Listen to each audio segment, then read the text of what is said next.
Hello, my name is Jane Bolsover and I'm the craft consultant for the WI. Today I'm going to show you how to do crosshatch quilting.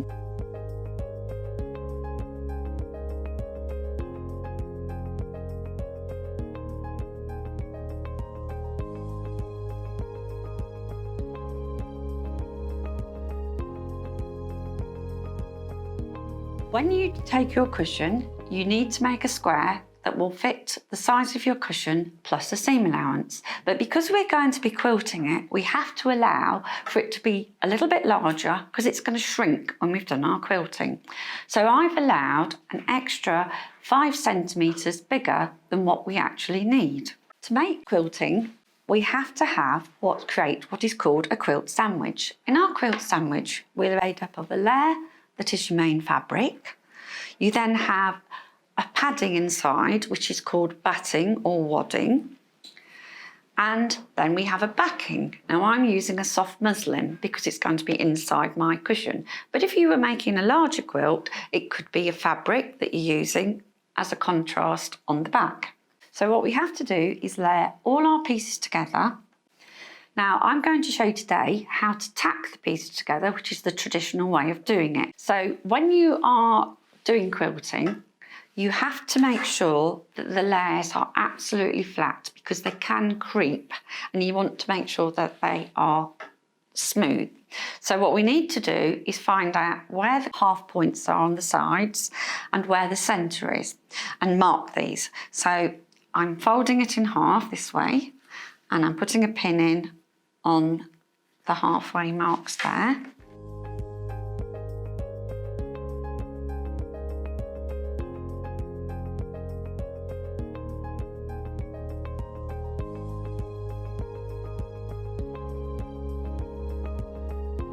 So I'm going to start to do my tacking now.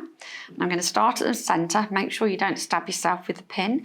You can take the pin out and make a mark if you prefer. So I'm not knotting my thread. I'm starting in the middle and I'm just going to do a back stitch because at the end of the day we've got to pull all this tacking out and I don't want knots and things in the way. So I'm just now big tacking stitches all the way across.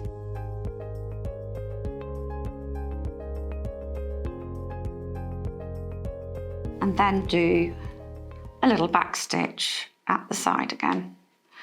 And then there, there, there, there, there, there, there, and then horizontally there, vertically there.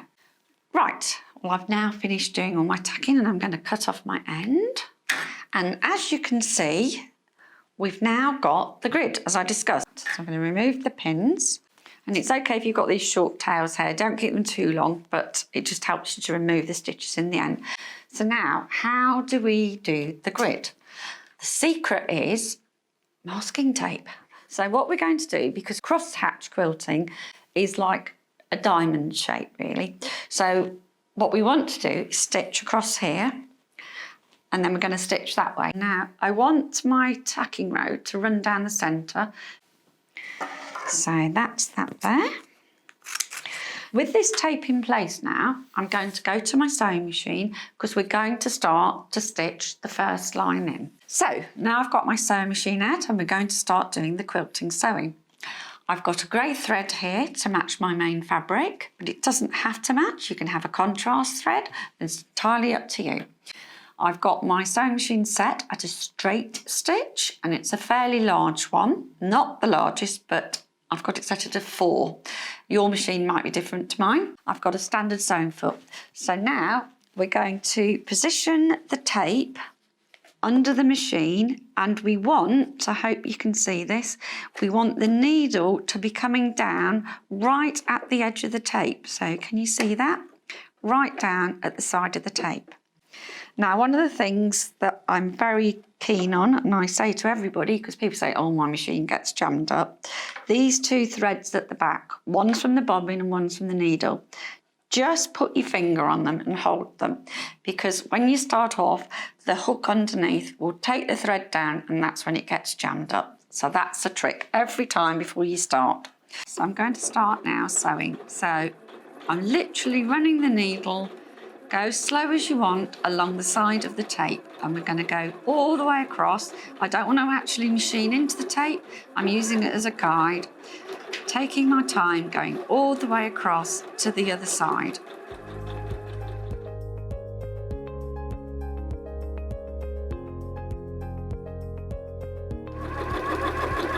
And then that will be our first row of stitching. I'll show you on the right side, you can just see it here. So now, the other trick to do is always machine in the same direction. Don't start going in opposite directions, otherwise you get a twist, a bit of a roping. So again, I'm now going to sew from the other side of the tape, again, lining it up so that I've got the needle right on the edge of the tape, holding those two pieces of thread with my finger, do a few stitches, I can then let go of that, and then off we go down the other side of the tape.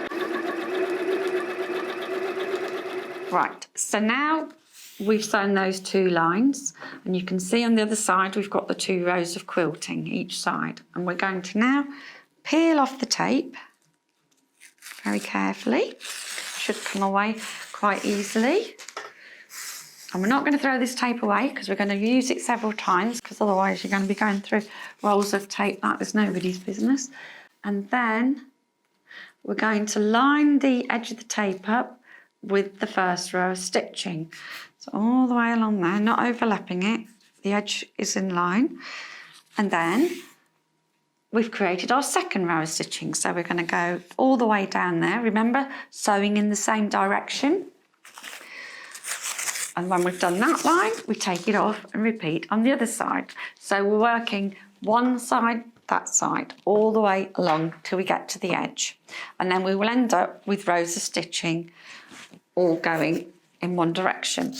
When we finish those rows of stitching, we then turn it through, place our tape and do exactly as we did on our first 2 rows in the opposite direction. If you want to just check that you've got this 90 degrees, get a book or something and line it on there and make sure that you are actually 90 degrees. I can see right now by looking at that I'm wonky. I've got my ruler again, and there you go, you are very wonky. Making sure that it's nice and straight, and then you repeat your stitching, doing exactly the same all the way across. Okay, and now I've just finished my last row of stitching. So I can move the tape, and we've ended up with a beautifully diamond-shaped quilting, cross-hatch quilting. Now, if you remember right at the very beginning, I cut the pieces larger than I actually needed to allow for shrinkage, because when you quilt, it does sort of puff up and become smaller. So what I'm going to do now is trim it to the size that we need. And one of the easiest ways of doing this is using a cutting mat, a rotary cutter, and a quilter's rule. But if you don't have one of these, don't worry, you can use a normal ruler and a pair of scissors and some chalk. So what we're going to do now, my cushion cover is 40 centimetres in size. So I've got to allow a seam allowance on there. So what I'm going to do is, that was my centre. So we're going 40, I'm going to have a 1.5 centimetre seam allowance.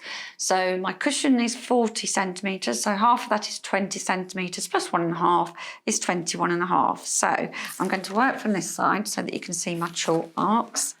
So from the centre there, 21.5.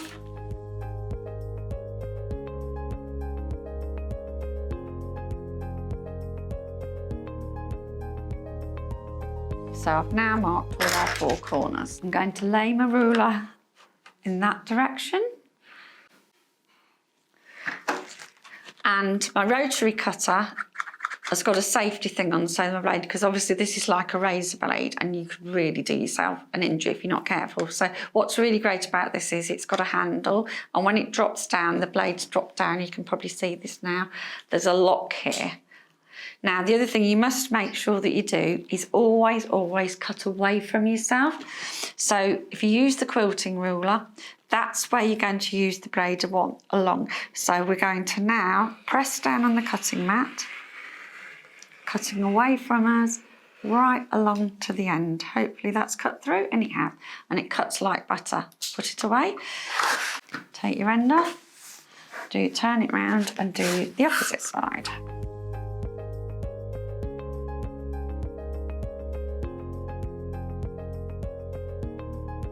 Okay, I'm now just taking out my last row of tacking stitches. And there we have it, our cross-hatch quilting. We hope you've enjoyed this video and you found it useful. Please remember that we're doing a series of little videos which will build to make a cushion cover at the end. So this is the beginning of our cushion cover. But of course you can use this technique on your own projects, whatever they may be.